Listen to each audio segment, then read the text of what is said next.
Ayan na po mga ka all around husband, yung pakbit po natin, no, na may kasamang gulay, may kasamang manok po siya, no.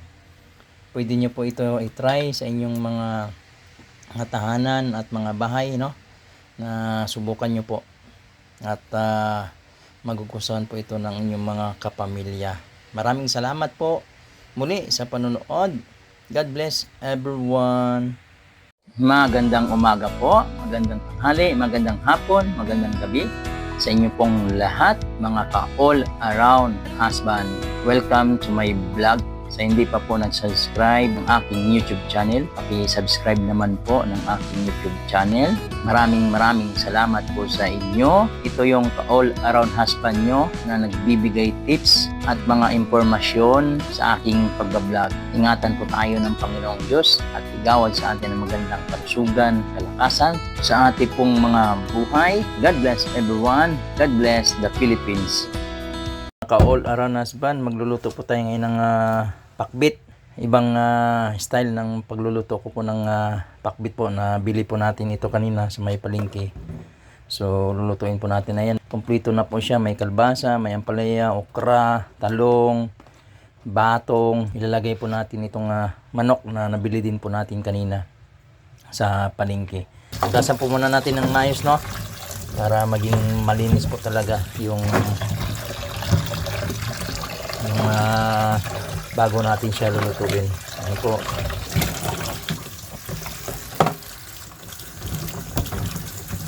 Ito po ay nabili natin ng 25 pesos po pang pakbit natin. Kasi yung kilo niya ay 80 pesos po. So 25 pesos po nabili natin plus yung manok natin na nabili.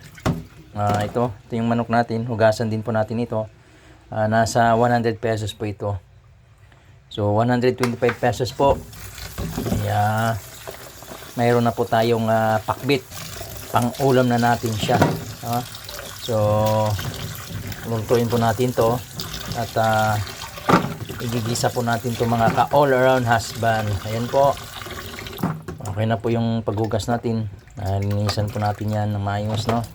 Tapos itong manok natin, hugasan din po natin maayos. Although kanina po nahugasan ko na po ito kanina. So hugasan po natin ulit para maging malinis po talaga bago natin siya lulutuin. So yan po. Pati din po itong gagamitin natin na pang-gisa niya. Kamatis, sibuyas, bawang. Kamatis yan, pampasarap to pagka nagigisa tayo. Ayan yung kasama natin pang sangkap. Bawang, kamatis at sibuyas. So i-slice po natin to. Samahan niyo po ako sa aking pagluluto mga ka-all around husband, mga uncle, mga kuya, mga ate. I-slice po muna natin tong mga pangsangkap niya, bawang, sibuyas, kamatis para panggisa natin mamaya doon sa ating pakbit na may kasama pong manok. Ayan po. I-slice natin to.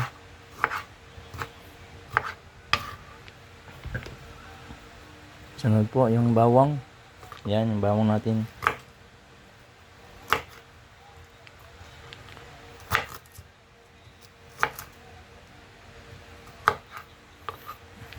Mamaya po sa ating pagluluto, lagyan po natin to ng kunting sabaw, no? Para doon sa mga bata natin. Kasi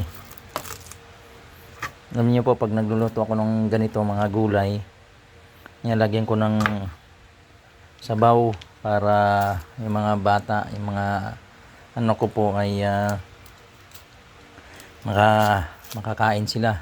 Ganado po yung kain nila kasi may sabaw siya ng kaunti eh. Nahalo natin po sa ating gulay. At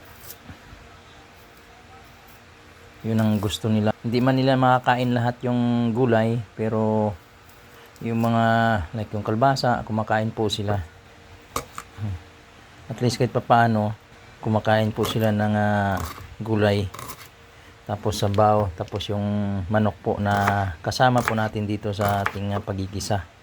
Sa ating pakbit po na lulutuin po mamaya. Ayan, okay na po. Slice po natin yung sibuyas, bawang, kamatis po yan.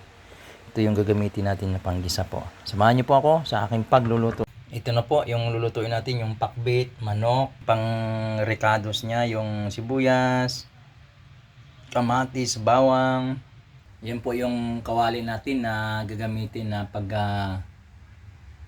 gigisahan po natin ng ating lulutuin na pakbit po. Lagyan po muna natin to ng mantika. Ayan, ang mantika. Bali po, lulutuin po muna natin to, piprito po muna natin para ipanghalo natin mamaya sa ating gulay na pakbit po. Ayan, una natin to isasalang po. Salang na po natin ang ating manok. Lulutuin po natin to ng maayos po, no? Na yung lutong-luto po siya.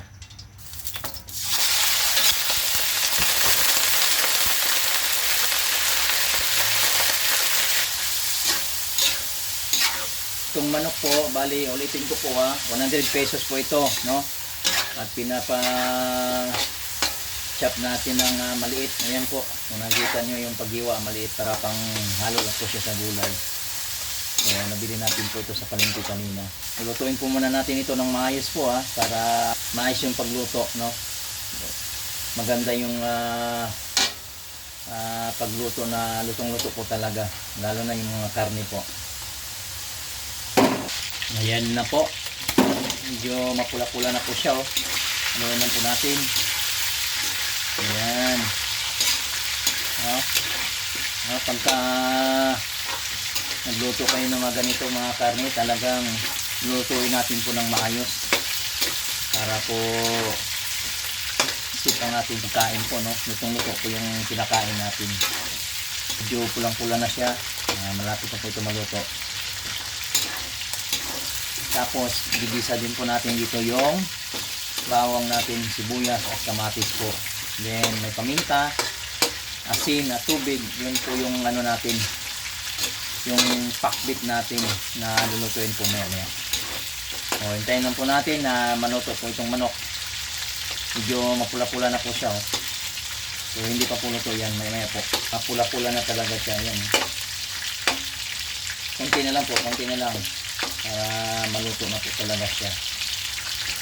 Sobra yung mantika po natin, kukunan natin mamaya para doon sa paggisa ng ating mga sangkap.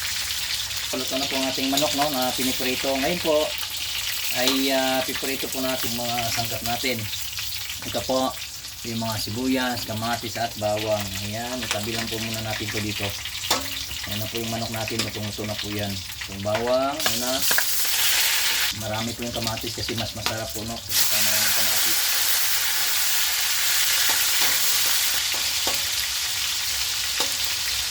Ito po yung sibuyas.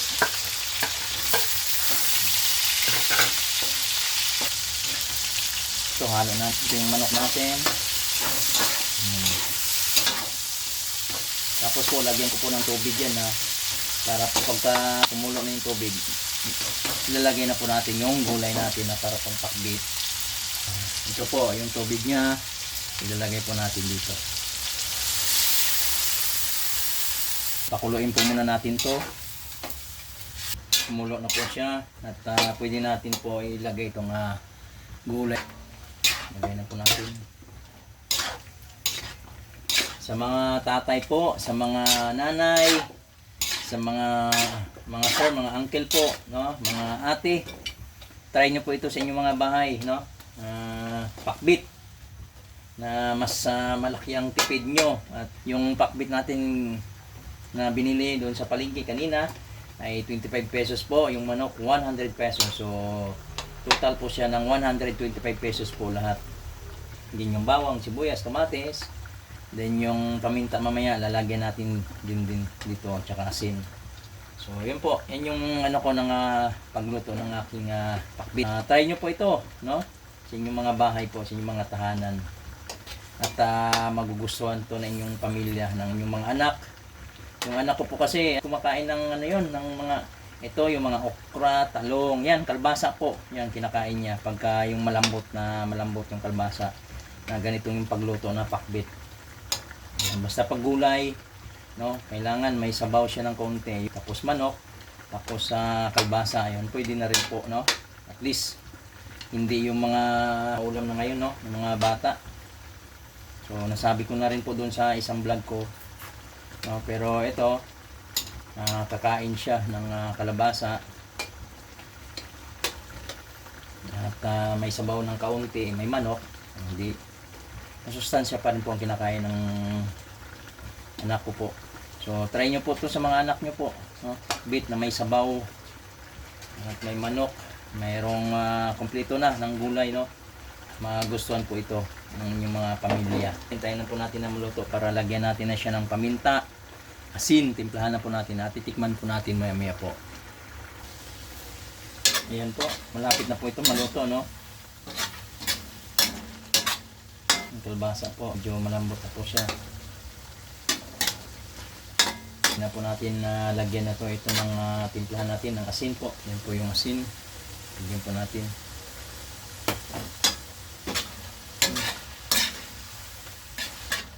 Nilagyan na po natin ito ng asin, no? Pwede na po natin tikman. Luto na po ito. Tikman na po natin muna kung ano po ba yung lasa niya. Ayan po. Sakto na po, no? Sa halagang 125 pesos, may ulam na po tayo na may gulay, may kasama pong Pero bago ang lahat, maraming salamat po sa Panginoon, sa kanyang provision, sa kanyang biyaya at habag at pag-ibig sa atin, no? Ayan ay lagi po nating pasasalamatan po ang Panginoong Diyos dahil siyang nagbigay nito sa ating mga buhay, sa kanyang blessing na ibinigay sa atin, no? At maraming salamat din sa inyong panonood. Gawad sa atin ng magandang kalusugan, kalakasan sa ating pong mga buhay. Ayan na po mga ka-all around husband, yung pakbit po natin, no, na may kasamang gulay, may kasamang manok po siya, no. Pwede nyo po ito i-try sa inyong mga tahanan at mga bahay, no, na subukan nyo po at magugustuhan po ito ng inyong mga kapamilya. Maraming salamat po muli sa panonood. God bless everyone.